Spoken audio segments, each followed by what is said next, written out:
Good morning, Giants. Welcome to Wake Up with Giants TV. Have you ever wondered why your voice is all that matters? Stick around.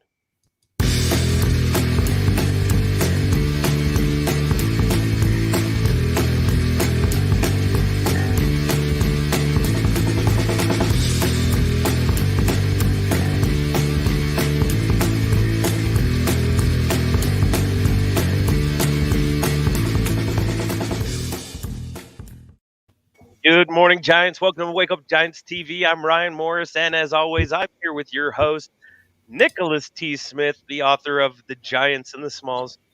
You see how I did that, Nick?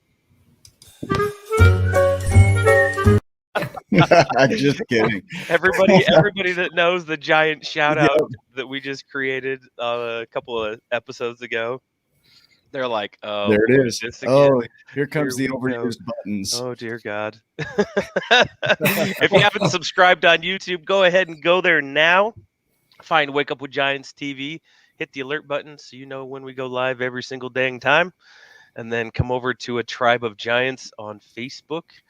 We got a great group that supports and loves and just hold space with you if you need it. You can just come say hi every now and again. It's a great place to be. Just like that. Hi.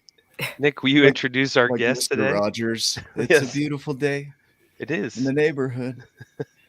Yeah, we've got a killer guest today. We got Sarra Adnani, and she is a coach. And some people say she's a mentor. Some say she's a consultant. But what she does is she gets her clients unstuck, and she helps them to change the course of their lives. So back in 2015, she lost her voice, couldn't speak for a year.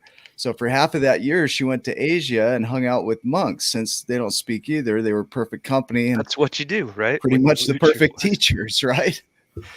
So she uses her voice now to help others find their voice. So she works with both men and women who feel stuck. She's coached people through loss, breakups, emotional blockages, career conflicts, relationship struggles, and health issues. And she is a powerhouse. We got to see her speak at the Ultimate Coach Experience.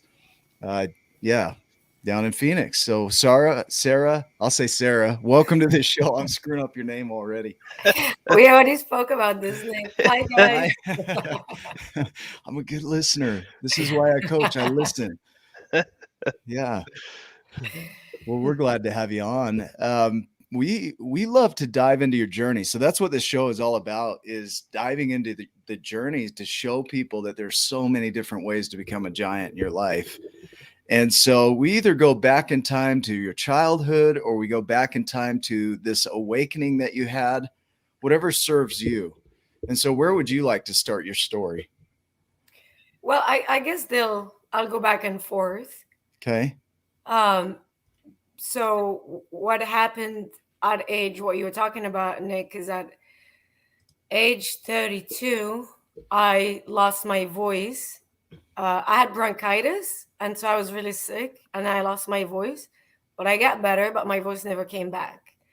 That's crazy. So how did I get there? Basically, that was back when I was working in market research in the corporate world. I was full on business corporation for about 10 years. So that when that happened, that was the first time I kind of like stopped. So to go back to my childhood, like most of us, we're born, we go to school until we're 18, and then we go to more school until we're 22, and then we start working right away. Some of us get married right away and start having kids. So it's kind of feels like life just like do this, do that. It's mapped for all of us. Yeah, like there's a plan in place already though, but it's not our plan. It's just this plan. Like go to school, get married, go to college, get a job. Like that or something else. Yeah, like that plan. Like that's the plan you follow. That's what everyone does. Okay. Right? Yeah. And so that's what I was doing too. And we're just programmed this whole time. No one's asking our opinion, really. We just do what everyone else is doing, and we never stop or ask or wonder. They don't teach us about spirituality or anything like that in school. They don't teach us about how to manage our money. They don't teach us about how to manage relationships. They don't teach us any of those things. They teach us about geography and things I have never used since. Geography. If you really want to be giant, no, there's probably somebody that does geography in here. I can't say that. Not that those things are bad, but Yeah, they can teach us those things, but alongside, it doesn't have to be an or, right? It could be an yeah, and there. You can teach me all these things. Hmm. I love math. I love statistics. It's what I used in my yeah, career. And you can also teach me about God and love and relationships and things that I use every day, how to handle love and how to handle conflicts and how to handle money and how to cook and how to, things I use every day now. yeah. And so they're skills, but keep going. Like, what came from that? Like, as you're doing that path, I'm just thinking of my book right now of the intro where he's like, this is what giants, or this is what smalls do. We've always done it this way. There's no other way. You get a small job, you go create a small life. You don't question it, really. You just do it, right? Absolutely. You don't question. And if you question it, depending on what society you're born into, what family you're born into, you might, then you either reject it or you lose that kind of like sense of belonging. Okay, So so yeah, hang on to it, because I will interrupt the crap out of you, and I'm that's sorry, fine. and I'm not sorry at the same time. Don't be, please. But the cultural thing, right? Like, whatever culture you're born into, there's a version of that, right? This is how we do things here, Hmm. and it's handed to you, and you're expected to just get in line, do this thing. All right, that's Right. it. Keep going. I'm going to keep And interjecting. it's, what the thing is, like, I was angry about it at first when like it kind of hit me during that whole Yeah, awakening thing. And then I realized they just didn't know better either. That's their way of, this is the structure, right. follow it so you can do well in life. Hmm. If you don't follow it, you might struggle. So it doesn't, I understood later on that it comes from a really good place. Yeah, Uh, so again, there is an and there because it can come from a good place and I can have compassion for them, and they can also understand that I can try something different and be okay with it. So it's a mutual compassion, mutual understanding. yeah, It's no one's fault. It's just everyone's trying to do the best they can. Now I no, understand that. I did not back when I was really, really angry. yeah. Like the awakening phase goes through the first step is anger, I think. For me at least it was. I think you're dead on, and we could talk about some of the journeys, but that's what we see too, is you go into kind of a grief slash anger slash guilt slash shame kind of stage of life where Yeah. you have this awakening, and then you go into that. Like, it's like, oh crap. Right. Yeah. And when that happens too, you try and talk about it or have a conversation or question, right? So I had a lot of questions. And so when did I start having those questions? So anyway, we get to 32, right? So I've done everything I was told to do. I'm 32. Have an amazing job. I'm making great money. I have a good title. I'm working at a big corporation. I'm in LA, living the life. I'm partying in Hollywood. Life is great, as far as I'm concerned, or I can tell, or you can tell from the outside. It looked great to me. I didn't know better. I was working a lot. I worked about 14, 16 hours a day, and I partied a lot the rest of the time.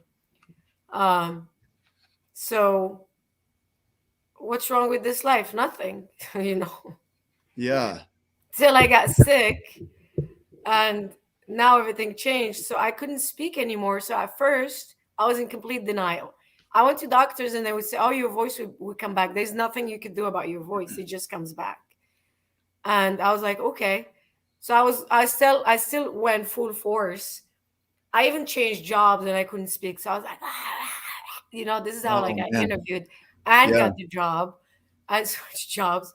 I went to Burning Man with no voice. I was like complete denial. This is not happening. Who needs a voice anyway? Everybody's like, hey, this is a rad character you're playing. No voice. I've never tried that before. That's pretty cool. Right. At Burning Man, they're like, oh, Right. I totally get you, man. What's funny Yeah. is I could speak again, like my voice would come back, the way you hear it now, Hmm. or better, because it's still pretty raspy, but it's good now. I'm very grateful for what I have. But it will come back when I have a couple of beers. Hmm. And I told my doctor, I'm like, I don't understand what's happening. Like, why do I get my voice back when I'm drinking? It's definitely not sustainable. Everybody at home that has lost their voice is now like This is not sustainable. drinking some alcohol. I'm like, I could not. What am I supposed to do? Drink and go to client meetings, or what Yeah. am I supposed to do? And they couldn't figure out. They're like, I don't know why this is happening. So hey, Tony, I so months went by, right? Like months went by. I lost my voice in July, Yeah. and I'm living like this, and people are trying to help me out at work and help me with client meetings, because that was my main thing, is to present decks, put research together, present decks, oversee the whole thing, travel, and my boss will jump in to help me out, manage my team or do presentations. And then one day this guy told me at work, who had just started, his name is Matt, he's like, hey, you sound just like someone who has polyps in their vocal cords, you should go see this doctor. And so I was like, okay, it's been a few months, maybe I should actually take this seriously. And I went to the doctor, and that's what it wasn't polyps, it was cysts, which is actually worse. And it was a few of them, it wasn't one, it wasn't two, it was a few of them. Holy cow. That's when it hit me, like, oh crap, so I need to do something about this. So he sent me to another doctor. Her name is the voice doctor. She's in LA, and she's huge. She deals with singers and stuff. Since my case was complicated, she took me on. And so that's when it hit me, because she's like, you're gonna have to go through surgery. You're gonna have to go through therapy. This is gonna be a while. Hey, Alex. I just picture her mom and dad naming her when she's born. What should we call her? Let's call her the voice doctor. Let's just put that on the birth certificate. She was awesome. Why not? She was awesome. I think Elon Musk does that too. He's like, let's put an @ symbol and some exclamation marks in there. Anyway, keep going. So this is November, right? And so Yeah. I can't go through surgery until February, and have to go through therapy and stuff. So things started to get really difficult. So that social life I lost, right? Because I can't sustain drinking and hanging out with people every night, because it's the only way I could speak. And then I couldn't, and then it was hard to kind of like stay at home depressed, and not being able to socialize or do anything. Right. I started doing a lot of yoga. I started meditating a lot. And then I finally had the surgery in February, and then everything went well, but she said no speaking at all. So even the that I was trying to make before, those noises I was trying to make when I was really forced to speak, which gave me like terrible headaches. She's like, no speaking at all, for at least 12 weeks. And so that's when it hit me. So I lost my job because I just couldn't sustain that anymore, and I couldn't work. I couldn't do anything. So that's when I was meditating, running canyon in LA. And I was like really at a low point. I was just like, God, just help me. What do I do? And that's when like I heard God say, go to Asia, go hang out with monks. They don't speak either, Why not? And I was like, yeah, why not? Man, I just feel like I could read from my book right now and you'd hear Sarra Adnani in the whole thing.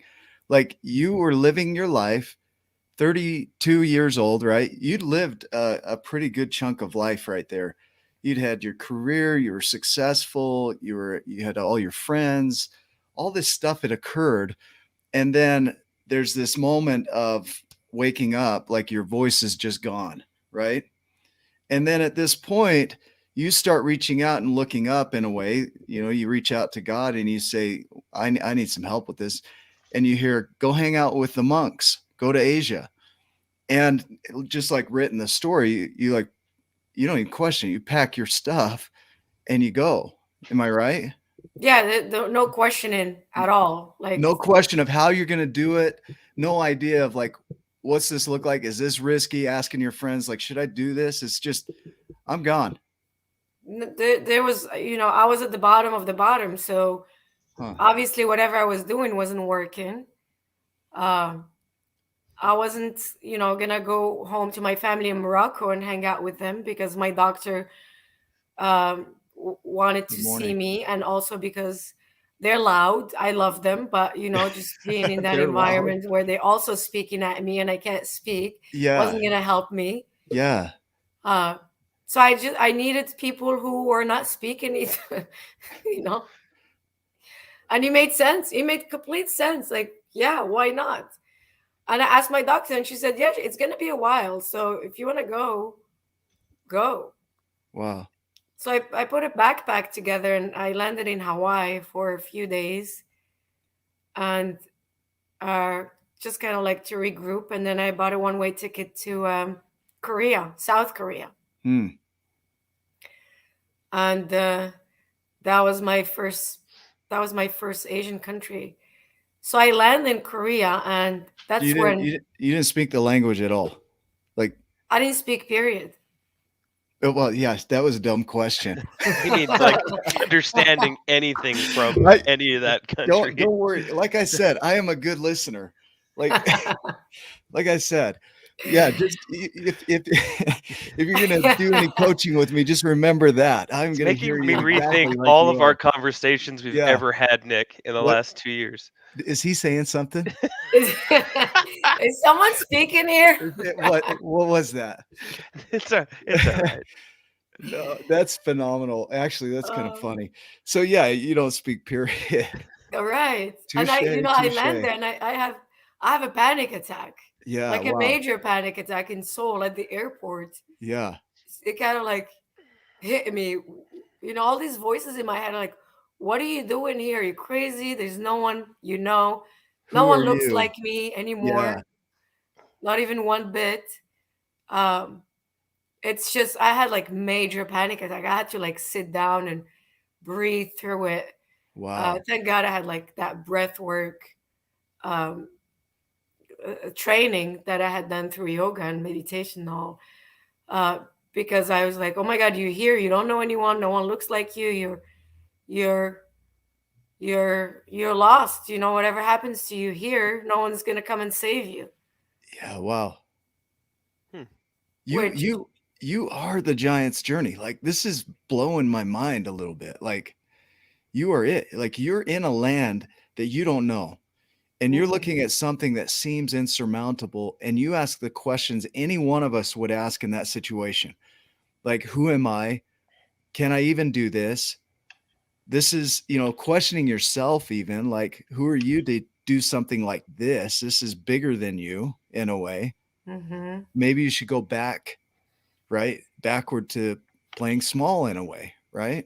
Finding the giants, which in this scenario would be the monks, to teach Yeah. you something that a different way of being. Yeah. Yeah. So looking back, like, where do I go back to? I asked myself that, like, okay, what if I want to go back? But where do I go back to? Yeah. There's nothing to go back to. Everything that was my identity or my life up to that point was gone. Right? The job. What am I gonna go get a job? I can't go get a job. I can't speak. Hmm. The loft that I had in Hollywood, I rented, so I don't have a home to go back to. My car was sitting there, but when am I gonna go live in my car without a job? Yeah. Without, there's no one I could speak to, no social life, no. So I didn't even know. I didn't even have something or someone to go back to. And when I say someone, I mean me. Yeah. Yep. Like completely identity was completely shattered.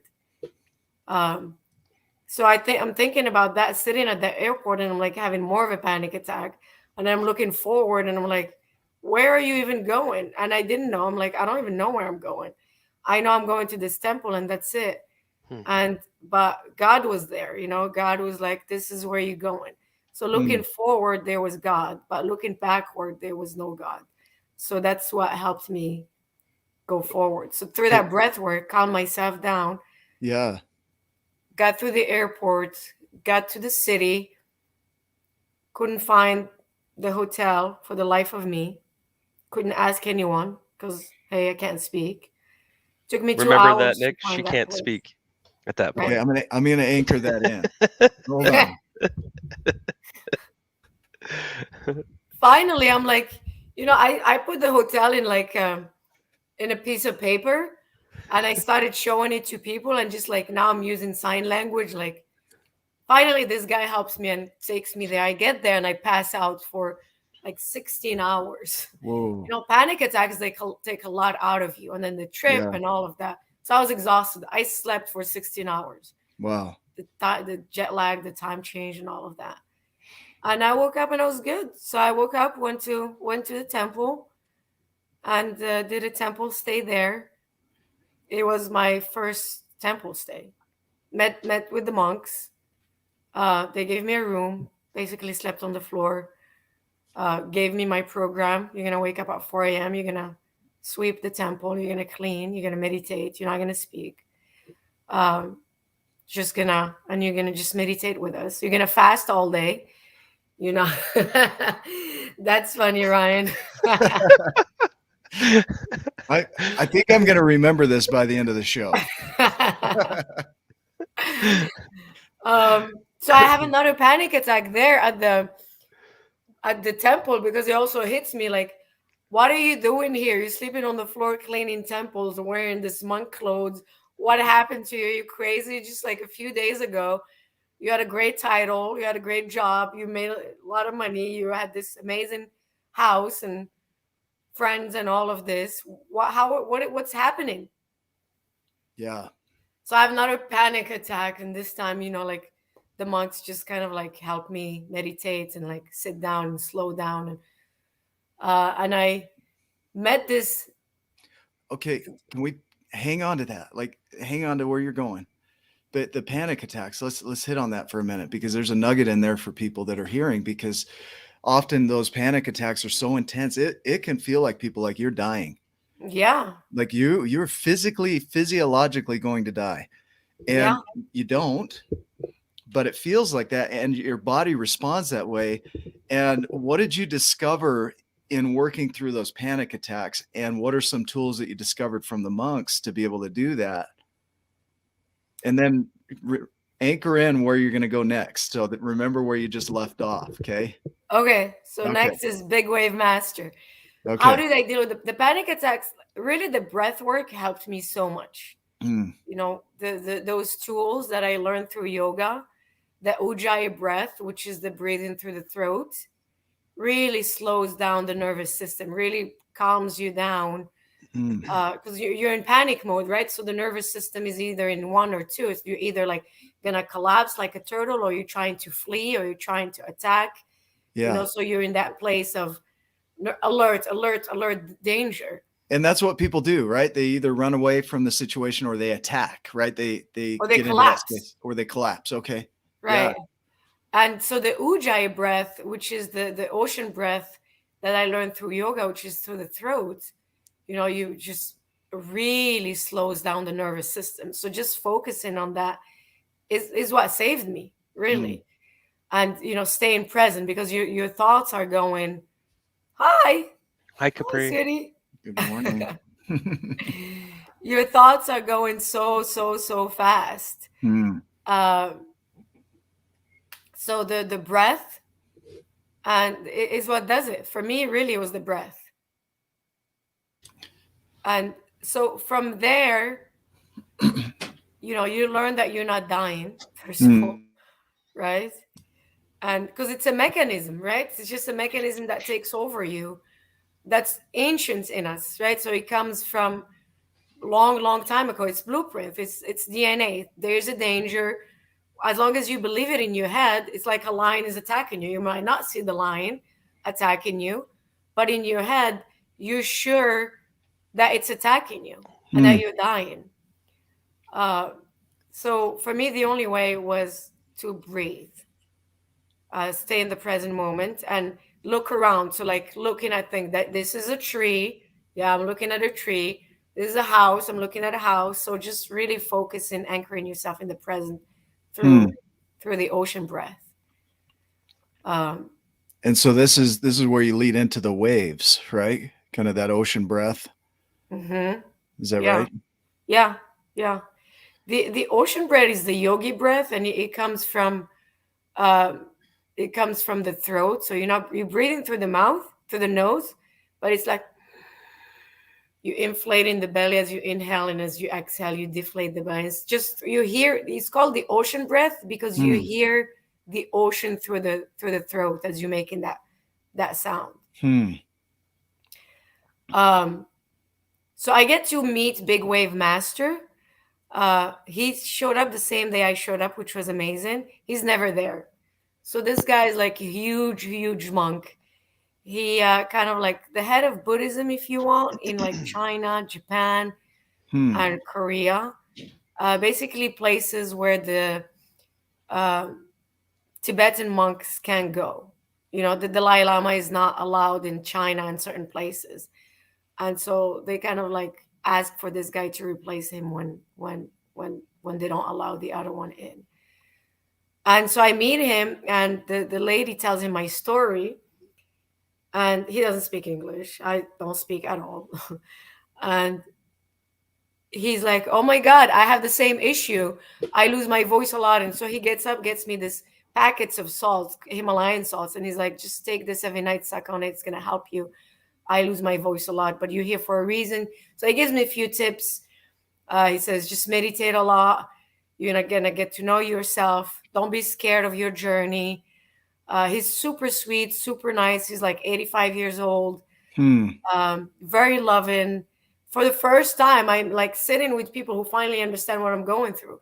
Like since July, I'm going through this journey, and no one understands. Like, when I was in LA, people are still speaking at me, and I'm trying to like answer in writing, but people are impatient. By the time I write something down, they're already on to their next Hmm. conversation.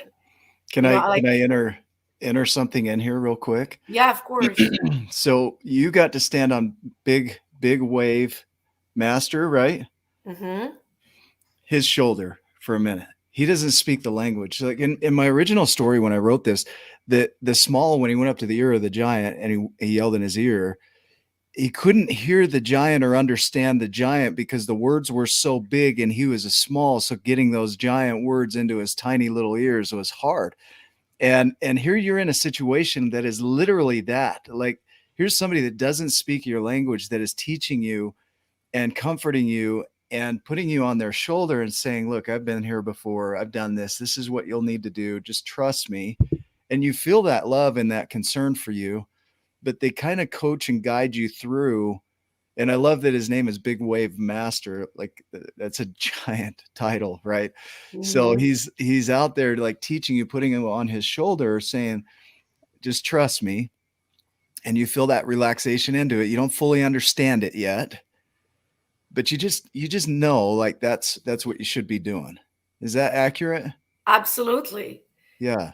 Absolutely. It's throughout my journey with all these monks, a Hmm. lot of them said things I didn't understand. You know, I mean, these people are like they've gone through, they're giants, like you call them, right?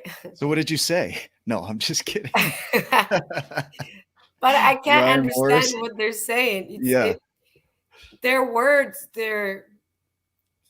just like what you're saying, just when he would say, for example, sit with it, Mm. just sit with what you're going through. Uh, what does that mean? There's a war going. So when I started doing that, what does that mean? Like, sit with it. There's like, I mean, like hell. My whole world just collapsed. I don't know who I am anymore. I don't know what's going on. Hmm.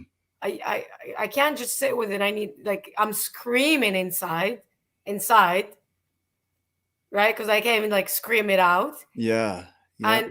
And you tell me to sit with it, and they're like, just trust me. And a Big Wave Master and everyone in that temple in Korea or in Malaysia or in Cambodia or Thailand or Vietnam or Nepal or Indonesia, all these places I've been to, they all ask me to sit with it, and I'm like, I don't understand what you're telling me. I hear it. I know that's exactly what I need to do. I agree, but it's too painful right now.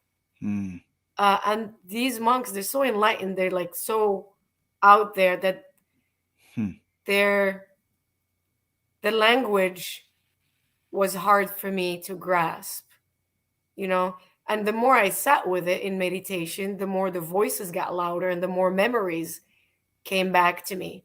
Your voices, your memories, or theirs? Who's theirs?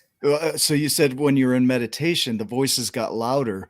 Whose voices? Your voice inside of you, or what you heard them So the say? voices of the programming, everything Okay. I picked up, you know, that's why I call this like my voice is the only thing that matter, because my voice is the voice of God in me. That's Mm, my voice, you know, that's love. That's my truth.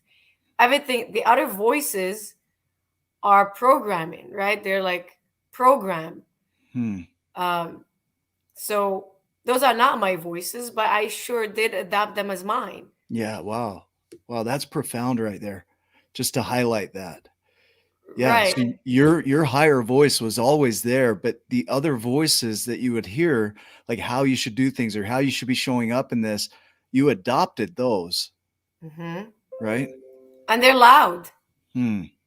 you know, they're really loud. I mean, it's 32 of those the 32 years of those voices, you know, being heard, me following them, doing what they want me to do, Hmm. uh, leading me, you know. Uh, so the more when I studied meditation, they got even louder. Hmm. Uh, and that's the whole sit with it, as the monks were saying. I was like, no, I can't, I can't hear these voices anymore. They're driving me crazy. And like, just sit, just see what you need to see. Yeah.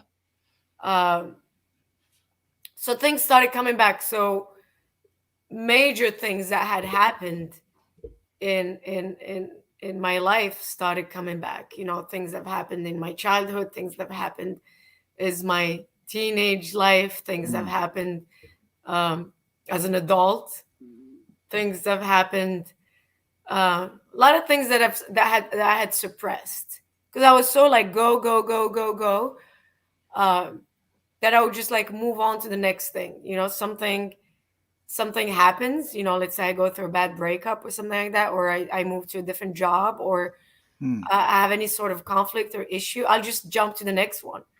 You know, no time for processing or grieving or understanding, or it's always the other person's fault, it's always the situation's fault, it's always my boss's fault, it's all about, you know, circumstances. So let me just go find some new boyfriend, some new circumstance, some new job, some new. Can we hang on that for a minute? Yeah. Because this is also powerful.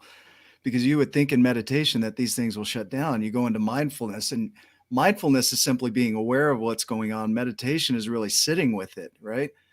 And Hmm. in meditation, people think, well, if I go into meditation, these voices will shut off. And what you're sharing with us is no, they didn't shut off. They actually enhanced and got louder. And this is where I think a lot of people shut down is when those voices get loud, we go to numbing. We go to shutting off our brain or going to the next relationship or going to the next thing or going to something that can just take our mind off of that loudness for a minute. It's like Hmm. stepping out of the room, but you need to be in the room. You've got to do the work, and the work can only be done in the room. But when it gets so loud in there, we want to exit. Hmm. I don't want to be here. And the power comes from sitting in that room and being with the voices. Is that accurate? Absolutely. Hmm. you you know, that's why meditation is hard for a lot of people. uh some people think meditation is like what you were saying, it's for things to an escape. You know, a lot of people think it's an escape, Yeah. but it's not. Meditation is that awareness of watching your thoughts, Mm-hmm. watching the voices, and being with them. It's kind of like holding space for yourself. Wow. uh, and the more you hold space, the more you hold space for yourself with compassion and just see what's happening inside of you with love and compassion, the more the voice is kind of like when they're seen, it's like the shadow. When the shadow is seen or brought to the light, it kind of like slows down. It's like bringing that monster out of the closet, and then it doesn't look so big anymore, right? Shining the light on it, right? Yeah, you shine the light on it and he feels loved and seen. It becomes an ally. Right. But he has to be seen. Like, that pain has to be seen and felt and processed and dealt with, and understand that, wow, this is the story. Because what's happened is, like, this happened, and this is the story I picked up from what happened, and I adopted it as truth, and it's in my subconscious, and it's direct in my life, right? So then you go backward into, like, okay, this is what happened, this is the story I picked up, and now I see it, I see the pain in it. And once you do see that, then you can create a new story, but you can't kind of like bypass that whole seeing the story for what it was, or trying to shut it down, like, you stupid for creating that story, that wasn't what happened, just move on, it's not a big deal. It's okay that you picked up that story, that you did the best you could with the thinking you had. Let's talk about that, because you talk about holding space, and that you just described right there is that holding space. Because I've said that statement or that phrase to people, and they're like, "What do you mean by holding space? Space is emptiness. You hold on to something, like you grab something that's not there, like." So when you're talking about holding space, it's really just creating enough room and acceptance for that to be present. Like, it's okay that you're feeling or having these thoughts. It's okay that they're even here. It's okay for you to be showing up the way you are, because you are. To deny that is just stating that your story doesn't have validity, and your story will fight for validity, because that's what the voices do. So when you say it's not true, it'll show you all the reasons why it should be true. And so holding space for it is simply, hey, it's okay. It's maybe not ideal, but it is what it is. Is that kind of how I'm hearing it? Or Yeah, yeah. That's the ego. Yeah. The ego will fight you, because it will come up with 2,000 reasons why that story is right. Not 2001. Or 3001 if you want, Right. You will find all the evidence. Yeah. And what I've learned now is there's no need to fight that story that the ego is trying to tell you. What I've learned today is it's not about whether the story is true or not, because you can find evidence that it's true. The ego would do that. The question that I ask myself now is, okay, I can see truth in that story. Fine. I believe you, dear ego. Yes. But does the story serve me? And when I ask myself that, I validate the story, and then I'm like, okay, but does it serve me? And if the answer is no, which most of the time it is, then I'm like, okay, well, can we create a new story that would serve us? Me and you, dear ego, together in this. I'm not trying to isolate you or push you or tell you you're bad. You're part of me. You are me. So how about we find something that works for both of us? I look at Capri here, right? 9 years old. And if I were having a conversation where I'm at currently with her, I need to approach it gently with her. Like, I wouldn't teach her in the language that I use where I'm at currently. I would be gentle and come back to her way of speaking and her way of being, and talk to her from there, so that she can have an understanding and create from that, and create some growth and healing from that. And when it comes to our inner child, and we say inner child as though it's any different from who we are, but basically there are parts of us that are underdeveloped, that are still within us, that need that gentle conversation, like you're saying, dear ego. Like, you're not saying you mother effing whatever, right? Plug these. But you're saying gently, look, this is what needs to occur. And can we recreate this? Can we have some fun with it? Can we play with it? And that's the key word there, Nick, the playing. Mm, Because this inner child or this part of you that's hurting, or she just want to play, right? She's here to play. That's the whole. mm, This is our playground, this earth, this planet, this life. And she just wants to play and have fun and be in joy and at peace.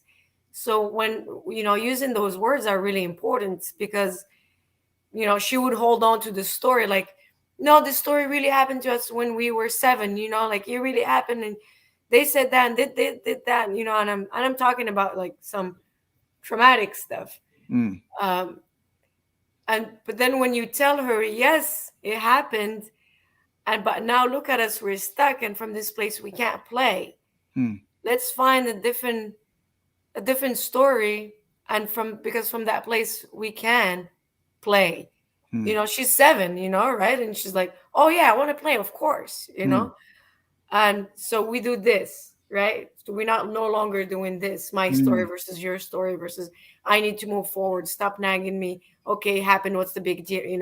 It's more of Yeah. like, yeah, it happened, we're doing this, and together we're moving forward to play together. Always a creation though. So like when you go back to that younger version of yourself, which is essentially what you're doing, you're going to those unhealed parts, instead of really talking down to yourself, which is what we have a tendency to do, you're loving and embracing that. You're just really just bringing it forward with you. Like, let's hold hands through this. Let's hug and carry forward together through this. Let's recreate this and play with it. And it takes some gentleness to kind of ease yourself through that story to a new story, because you truly are creating it anyway. Like every time you retell that story, you're recreating it and restoring it. There's no memory that is exactly as it was when it was created, because every time you bring it up, you rewrite the story. And Exactly. so now, why not rewrite that story in a way that serves you? And I love that question. Does it serve me? And if it doesn't, can we rewrite it so that it does? Right. And does it serve me, meaning, all of us, Mm, not just like me right now, yeah. standing here trying to like move forward or trying to do whatever I want, but like all of us. Mm, Um, you know, uh, it took me a while to understand this softness required in this process. mm, Um, it really, really took me a while, because like I said, I grew up as a go-getter, as an achiever, as I grew up in a family. It's all about doing and being an achiever and working hard, and which is nothing wrong with that. I really love and appreciate those work ethics. mm. I still have them, I still use them, but it was like very much just that. Now bringing the other parts to this helps me a lot more. So imagine you're like sitting there in meditation, this in Asia, and I still brought that same intensity of like, okay, I'm gonna meditate, I'm gonna figure this out, right? And Mm. okay, I'm gonna sit with it, like they said, I'm gonna figure it out. Okay, so let's see all these thoughts. Okay, I'm trying to do it fast, like I'm trying to reach something, and which made it a lot more harder for me. um Is that a secret of life? Like the harder you push and the harder you try to figure out, the harder it gets. there's Like, nothing to figure out. yeah, beautiful. There is nothing, like Steve says, Huh. it's a mountain with no top. Uh, but there's nothing. There's just again, holding that space softly and nicely, and that's self love. When you're Hmm. like pushing, like you gotta do it, you gotta figure it out. That's not self love. You're not It's doing it fast enough. You're not doing it right. Like all these things that we say to ourselves, like, going back to your questions, who are you? Who am I? yeah, yeah. Who am Hmm. I? That was a really hard question for me to answer. Hmm. Uh, who am I without my family? Who am I? Who am I without this job? What am I without this career? Who am I without this life? Or without this body? Without That was really, really hard for me to look at. The answer truly could be to that anything you want. Like, who am I? Without any of that is whoever you want to be. Like, it's a creation. So this is where I hear in your journey that you start having a recognition, a realization that there's nothing to do. There's a lot of things to start becoming, right? Exactly. Which, didn't happen right away. I Hmm. got my voice back when I was in Cambodia at a temple. Well, I almost died in Cambodia. I had some like terrible poisoning. I don't know what it was. Um, I was in a bus. Like I took this journey to Siem Reap from the south all the way to Siem Reap, and it was 11 hours, and it was just me and like 11, more than that. The bus was full of Cambodian men. So it's just me and Cambodian men, and the bus stopped, and they all grabbed some food, and I grabbed some food too. I guess I just couldn't digest it. I Hmm. got really, really, really, really sick. Um, and when I get to Siem Reap, I'm like in the bathroom, like it's just terrible. I was severely dehydrated, and at that point, I just gave up. Hmm. I collapsed in the bathroom, and I was like, I'm ready to go. That's it. I don't want to do this anymore. I've been here for months trying to, looking at all these shadows, all these traumas, and all these things. It's been months of me dealing with all these beliefs and thoughts and pains, and I still can't speak. And I'm here by myself, and now I'm like in terrible pain. Surrender. So I was like, surrender to death. I'm like, let me, I have a tattoo here that I got in Nepal. I don't know if you guys can see it. Yeah. Yep. It's in Sanskrit, and it says surrender actually. Hmm. So I gave up in that bathroom. I'm like, okay, God, I'm ready to go. Please take me. I'm done. Just I hope my family can find me. And I collapsed and I passed out. I don't know how long it went by, but like a voice of my mom woke me up, where she started like calling my name, like, Sarah, wake up, don't go now, wake up, wake up. And that's what brought me back. And I I dragged myself downstairs, and I was like, please take me to hospital. Before I went to Cambodia, the crazy thing is I was in Malaysia, and a voice told me, God told me, buy traveler's insurance. I bought traveler's insurance, and I went to Cambodia, and thank God I did that. Serendipity is, that's my playa name at Burning Man. Yeah. And thank God I bought that insurance, because they were able to take me to an American hospital in Cambodia, because I was like, oh my God, I'm going to go to some Cambodian hospital I'm for sure going to die.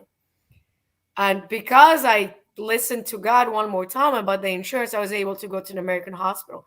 They took me in a tuk-tuk. I don't know if you guys know a tuk-tuk. It's one of those like, in Asia, it's like a motorcycle where you sit in the back. And it's got And the so like the cover on whole it and time, like stuff. going Like a little, like 2-seater covered in the thing. back, yeah. Yeah. Okay. Yeah. They took me to the hospital. I'm like puking. Anyway, I get there. They put me in IVs, and I'm in a coma for like a couple of nights, and Wow. Holy cow. I'm completely lost it. I'm gone. I needed the sleep. I needed to relax, and I just needed to do that. I wake up, thank God. And from there, I went to a temple, and that's where I got my voice back. Hmm. Um, Finally, a little bit really, really raspy. The first thing I said was hello, because every morning I would try and like test it. Like, can I say hello? And every morning I was like, I was thinking like pizza or Pizza. First words out of him. Pizza. Like E.T. Like pizza. the Teenage Mutant Ninja Turtles. Yeah. That morning I said hello, and it was like there was sound, very Wow. raspy, but sound, and I was like, "Oh my God, who's speaking?" It's someone. I haven't heard my voice in so long. It's been months. Wow. I'm like, "Oh my God, who's speaking?" And so I was super excited. Um, Told my doctor, and she's like, "Only use it like 15 minutes a day." I'm like, "Oh, please." But I decided to Did get you back try to to say as Cambodia. many things as you can in 15 minutes? Like Right. I would like plan out my 15 minutes of How like now, this brown is cow? How now, brown cow? It's what I did, it's what I did. And I started like looking like, are you worthy of me to use my voice with you? Which, obviously everyone is worthy, but that's how Right. I'm looking at it, right? Like, is this person, or is this situation worthy enough for me to use my voice? Wow. But then I decided, I'm like, Cambodia gave me my voice back, found this orphanage and decided that I was going to teach these kids English to thank the country back for giving me my voice back. So I started Wow. doing that, teaching English. Um, and then it was like terrible rain that happened, and then the whole orphanage got destroyed. So I started this GoFundMe page. We asked people around the world to donate to this place. So we raised like over $1,000 and gave Hmm. them the money. They rebuilt the orphanage, and it was Cambodia is a special country to me. Um, a lot of beautiful things happened there. Um, There's a beauty in what you just shared right there. And I'm having this thought, I'm going to share it out there, is that no matter where you are in the world, there's a country that's developed a level lower than where you're at. And so what you do has a huge impact. Like when I went to Mexico, to spend the money I did down there to help people out, up here wouldn't have done a thing, not mhm, hardly a dent. Down there, it made a huge impact. $1,000 in the US, that's not even going to pay the lights in most cases for a month. mhm, You go to Cambodia, rebuilds a school. Like when I was in Mexico, one of the families or one person I talked to there said they went to Colombia, and Colombia is in a worse situation than Mexico. So she would mhm. go to Colombia and help out because the money would go so far there. Like there's always somewhere where you can look at somebody that's at a level lower than where you're currently at and serve in some form. And it's not just money. I'm talking about in the Giants manner. If you have something to give, it might not make a huge impact in your circle, but you step out of that into somebody that's climbing the ladder, so to speak, and it'll make a huge impact. And it's not just a financial thing.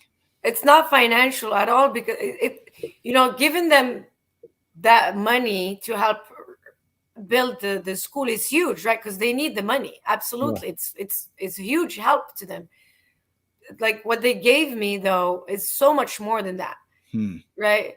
It's I got my voice back. I got the joy of being with these kids. I got to see them in so joyful. So they don't have anything. These kids, right? It's they don't have anything, absolutely Hmm. nothing. But to see them like so happy, um, and so joyful and so excited about learning and so curious, so interested, um, is is the biggest thing they could have given me. And there's no money can buy that.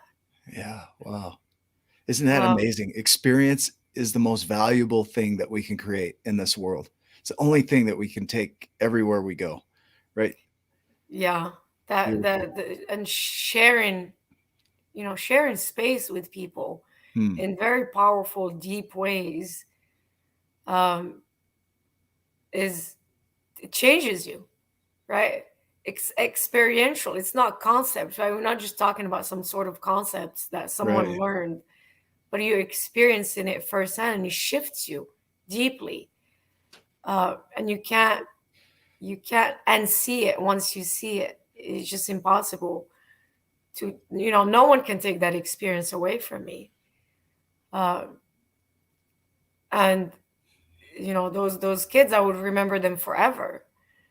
Um, and the founder of that orphanage, Mr. Ross, he took me to his family home. We had dinner. I met his mom, his sisters. Um, just that experience itself was absolutely amazing. And Hmm. at no point did I feel scared in Cambodia. Um, he drove me in his motorcycle like an hour away out of Siem Reap. Um, and at no point did I feel like, oh my God, what's happening? Like those panic attacks were way gone. Um, I just felt so safe and loved and like sense of deep belonging because we shared Hmm. something so deep that makes us human. There's no culture involved. There's no society involved. It's just human to human experience. Um, so Cambodia has a huge, huge place in my heart. Hmm. Yeah. I feel like this entire journey that you've been on and your voice that you're sharing now is that journey. You're clarifying what it takes to go from a life that you lived a lifetime in and wake up from that. Because I know people that are waking up in their 60s, 70s, 80s that are now recreating themselves again. And it's like mountains without tops. Is if we're on a giant's journey, there are so many areas where we are not giant, right? So many opportunities to grow, so many opportunities to pull the weeds, so many opportunities to climb mountains that maybe we haven't even looked at yet. It's never a single journey. Like your journey is a model, but you'll do this again and again and again in different ways.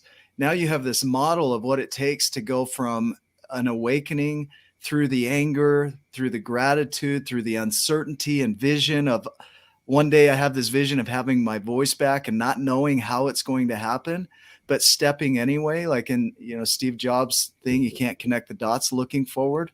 Mm-hmm. Like you stepped out faithfully, like trusting these dots are going to connect and I'm going to follow whatever comes. Even going through the frustration to the point of having to surrender. These are the giant's journeys, by the way, the 12 journeys, and they're not unique to us, but they're in everything. Mm-hmm. You go to the surrender where you are at the point that you nearly die. And as soon as you surrendered, your voice comes back. Yeah. As soon as you surrendered. And yeah, she speaks now. I'm very, very aware. But you nurtured it all the way along. And you found tools to help yourself feel good. To help I did. And for me, Nick, it's not, I wasn't, the universe had to like smash me into the wall, right? Like for me to wake up. I mean, I've had signs before and things like that, but like I said, I was so focused, like the hard work and succeeding and having a career and, is so ingrained in me that there's no other way, like I believed in God and God was great. But, I had priorities, I was so into the material. I was so into like, and the partying and the having fun and the drinking and the cocaine and all of that, like just going really, really hard. We didn't even get into that part yet. Nick and I like, wait, you didn't even talk about the cocaine. Can we go back? Get cocaine? In all honesty and transparency, that's what my life was, like working hard, partying hard, drinking, drugging, having, it looked great, so there was no place for me to even question that anything is wrong because I was succeeding. Why would I question it? Yeah. And, the only way for me to really hear was for God to smash me against the wall. And it did feel like that. It felt like, let's completely talk. That's going to be another episode, Natalie. Yeah, that'll be. Yeah. Completely smashed. Doesn't it take that, like that you're in your down part, when you're down, that's when you see the light. When you really get in touch with reality as it is, that's when you see a possibility. But when people get into reality, they feel so down and trodden and sad and anxious that they numb out. They don't come out of that the way it's designed to go. They go back into their unconscious behaviors and they try and sneak back into their old way of being. And it's so uncomfortable, but they do it anyway because they know it. People will stay in discomfort even when they know it. It's like the dog that sat on the nail on the porch, right? I don't know if you know that story. And that's what I had been doing, right? Like through relationships, through new jobs, through all of that. Like everything sometimes doesn't work out. I just change it for something new and better. And I've succeeded that and then change it for something new and better. Those were like the little nudges that I didn't see. The losing my voice, I had no choice. What am I gonna party? I can't party. What am I gonna, work? I can't work. What am I gonna go back to my family? I can't. There's nothing. I can't. There was no way. Yeah. There was no way for me going back, and God wasn't gonna give me my voice back until I completely surrendered. Wow. And that's what happened in that bathroom in Cambodia. Like I had to fully surrender, even when I was in meditation. And I didn't, when I was going through that period of temple hopping. I say I used to go bar hopping, and now I'm going temple hopping. Yeah. And I didn't feel like drinking. I didn't feel like partying. I didn't feel like working. I just really wanted to sit with this stuff. Even when things really painful came back, like I remembered that I was molested as a child. I had no memory of that before. I lived my whole life not knowing I was molested as a child. When it came back to me in meditation, like I saw the whole movie happening, and it was devastating to see that. It was absolutely devastating because I saw it when it happened the first time, the second time, the third time, when I was 5, when I was 8, when I was 9. Like it was just there in front of me, and I was like, holy crap, this happened. And even then I didn't feel like grabbing the drink, as painful as that was.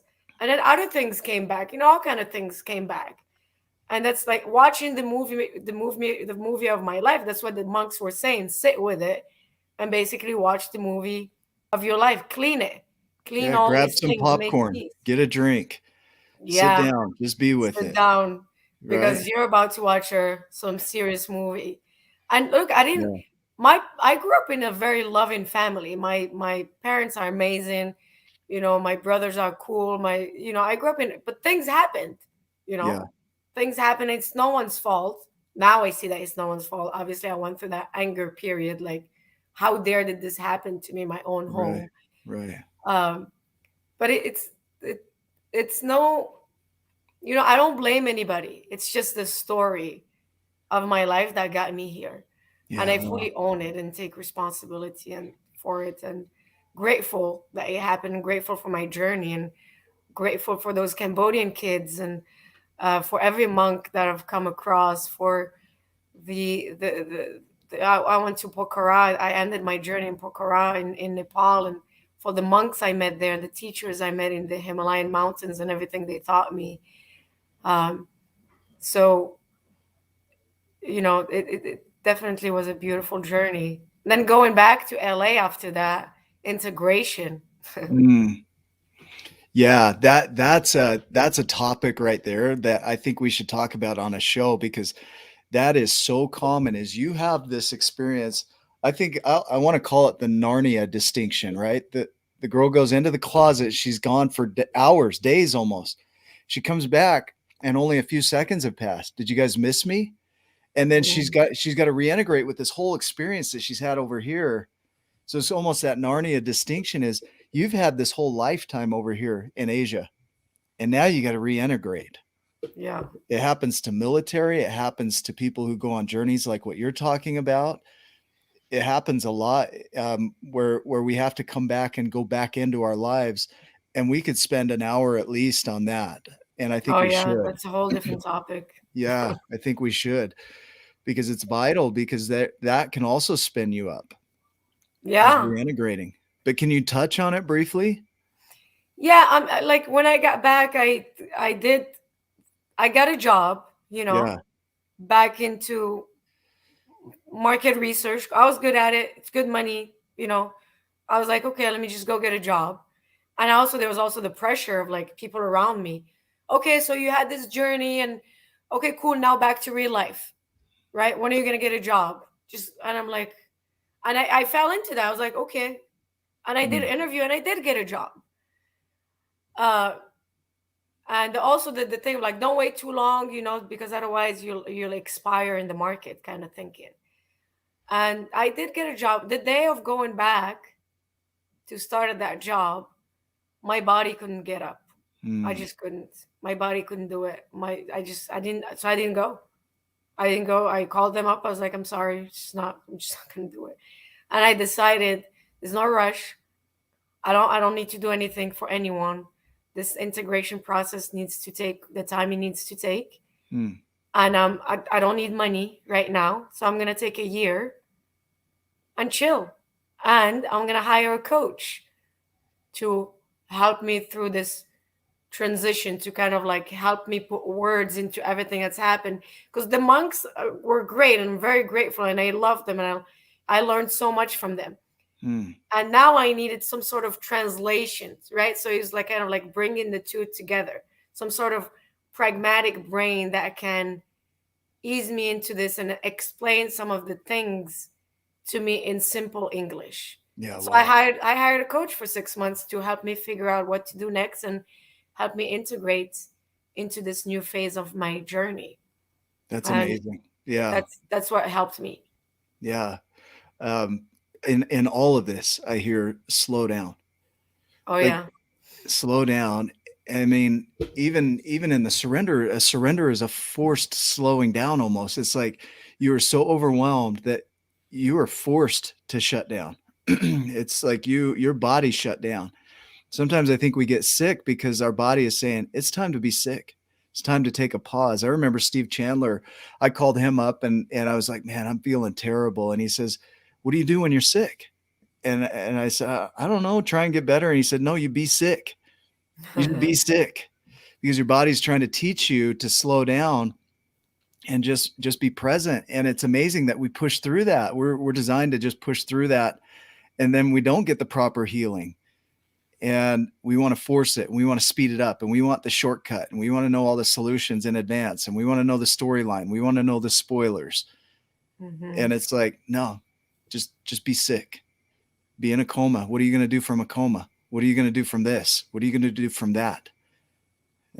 I think what you're offering here is when you come back, especially like events, we had this event last weekend, even that in a smaller degree, there's a reintegration with life because you go from experience like that and you come back to life and it's not that, it's different. And then you've got to blend and translate that into your current language. And that's where coaching is powerful because it helps you translate that and bring it into your world here so that you close the gap between here and there so that your reality becomes that. Right. Because then it's like you live in two different realities, right? Two parallel universes. Yeah. And, what it can lead you to resent the people around you, right? The people in the small village. You can resent them because they don't understand you. They don't, they're not seeing the same way you see, and that was an eye opening in itself because that's not going to help. That's not going to help anybody resenting. That's only isolated. So you go back to compassion, right? The more compassion and love you have for them, the more you actually bring them into your own energy. Because if you do this to them, then you're just creating a separation. But if you have compassion and love and understand that they're on their own path and they don't have to, why do you have to understand? Why do they have to understand you? Why don't you understand them is the question. Because if you're asking them to give you something, you're not even giving them, which is compassion and understanding. So like standing from that place of like, I get it. It's your own journey. I understand you and I love you and I have compassion. Then you do create that bond and they start, you start attracting, your energy starts attracting them. Yeah. Then they give you what you want, right? It's always, who are you in this relationship? It always begins with that. Who you being in the relationship with the person in front of you, with your body, right? Like if you're sick, who are you being in that relationship? Are you compassionate towards your body and letting it heal? Are you compassionate towards these people who you think are not understanding you? It's always, who are you being in any sort of relationship, whether it's people or body or money or time or it always begins with you. That word compassion, the word passion means to be willing to suffer, and then calm from the Latin with, to suffer with, right? And a willingness to suffer with. So compassion is simply that, is look, we're both going to be suffering as we figure this out, but I'm willing to do that with you. Is a compassion. It's that stance of I'm willing to be side by side as we work through this. That takes compassion on both sides. That takes both coming to an agreement to do that. It's a powerful word. I think it's often used, but sometimes misunderstood. And having that compassion is just really recognizing the humanness in all of us. Like we're all humans, we're all doing the work, but we each have to do our work. But there are people that are willing to suffer with us, right? In a way, right alongside. Yeah. Look, there is no other way but compassion. Mm. There's no other way. It's just not gonna. Nothing else is gonna work. And I like when I had compassion for me is when I was able to hold space for me and see Mm. those things and love Yeah. me and recreate my story. Uh, when I have compassion for people and see where they're coming from is where I'm able to bring them towards me and create a relationship, a loving relationship. I'm not saying every relationship is going to work. I can have compassion for you and say, and I need to leave this Mm-hmm. relationship Yeah. from a place of compassion, not from a place of F you, you don't see it, you don't understand me, you know, who do you think you are and all that. Then you just creating, and I Yeah. leave Yeah. you. Yeah. But if I'm like, I have compassion for you, I understand that you what you're going through is painful or hard or you just can't see it right now, and that's okay. And and And and you're I not, need to leave. and you're not my enemy. It's not, you're not my enemy. It's simply that it's a misalignment. But and I have compassion for where you are and where I'm at. It's a self-compassion, but you're talking also compassion about things too, like finances and relationships or career, like having compassion around all of the things that you touch. As I can see the power of that too. And we'll keep going. I mean, it's an hour and 11 minutes already, so we've already gone time. Um, is there anything else you want to share around that before we kind of wrap up here? It's about compassion. Yeah, compassion. Yeah, or re-engagement. You know, the compassion piece is really important because when you're not in a compassionate place, you're in a judging place. Um, and so, and we all judge, right? Mm-hmm. So, Yeah, Carl Jung said that most people judge because it's easier. right. And I Yeah, love Carl Jung and his work yeah, on shadow work and all of that. yeah. Um, so again, like the judging is just doesn't help you, doesn't help anybody. It doesn't move me forward. So if I can see anybody who's judging is judging from a place of pain, I can just turn that around and have compassion for you. And I'm going to have compassion for me and leave if it's too hard for us to actually get into an agreement. Mm. And that's true, like you said, for anything, for money, for work, for any sort of relationship you're in life, because life is about relationships. You're in a relationship with everything, with your house, Mm. with your time, with earth, with your body, with everything. So the question I always ask when I feel like a little off is who am I in this, who am I being in this relationship? Mm. You know, if I'm not, you know, if I'm overspending my money, that just means I'm not appreciative of my money. um, so I'm the one who's having, it's always about where am I standing. Perfect. So Well, yeah, it's all about compassion. And let's that let's go ahead and wrap. I'm going to ask you for one more thing, uh-huh. and I'll have you be efficient with it. Is if you were to go back in time to the beginning of all of this and have a conversation with yourself, what is one piece of wisdom that you would have shared to carry you forward? Be gentle with yourself. Mm.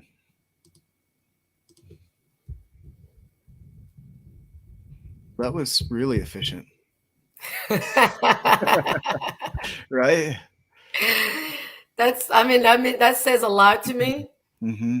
It's one of my declarations, and I always need to remember that, remind myself of that, to be gentle with myself. Sarah, how do people find you? How do they So connect with you? sarraadnani.com, Facebook, Sarra Adnani, Instagram. Okay. Yeah, Tell me if I spelled this right.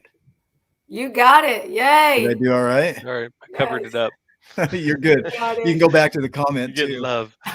Ryan, any additional thoughts from you? You know, I was just sitting here thinking about all the different ways that we can serve others and serve ourselves, even if we don't feel like we have the voice. There's lots of different ways that we can love people and serve them um, by nonverbal things. That's what kept coming up for me as well. And then as you find your voice and as you go through your journey, the thing that I find amazing with Sarah is that she could have just gone and reintegrated and said, "Yep, I'm good now." But instead, she said, "Okay, well, I'm going to continue to work on myself, and I'm going to turn around and I'm going to show others another way, and that hey, you might not have the voice, but now mine's back, so I'm going to help you. I'm going to help you Mm. find yours. I'm going to help you to see the giant in you, and then then that person can turn around and do the same thing with other people." Um, and so I don't know. It was just amazing to sit here, and I sat here just quiet, just listening to the conversation. I was like enthralled with her journey and what she went through, and how much it did parallel the book. And in the end of the book, it says, "This is the end." And no, it's not. It's not even close. She's going to turn around and she's going to continue to serve and love and support other people to find their voices. And so thank you, Sarah, for doing that, because I watched you this week on stage, powerful voice in front of 400, 350, 400 people Plus sharing, the many more that we're watching. plus Yeah. all of the people that were streaming, and they got to hear your voice. Mm. So thank you for sharing it with us. Thank you. Thank you for acknowledging me, Ryan. Thank you for seeing me. Mm-hmm. Man, I would say for those that are watching, for you that are watching, because it's you, each of you individually watching this, reach out to Sarah. If this speaks to you, reach out to her, have a conversation, look at her program, see what she's up to, see if it'll serve you in your journey. Because if it does, she's right here. She's right here. So you've got somebody that's she's a human. We know, we've given her a hug. Like, She's real. a human being. Yeah, she's tangible. So reach out to her and have that conversation with her, because it will be impactful. And it's one of those opportunities for you to stand on the shoulders of a giant. And so remember this, as we wrap up here, that we always say this: you're exactly where you're supposed to be. You're right on time. You're doing exactly what you should be doing in the creation that you're creating, whatever it is. And there are giants like Sarra, I'll say it again because I'm a good listener, that are there to put you on their shoulder. And so go make it a giant day. We love you, and we'll see you in the next video. Love you too. Thank you, guys. I love you.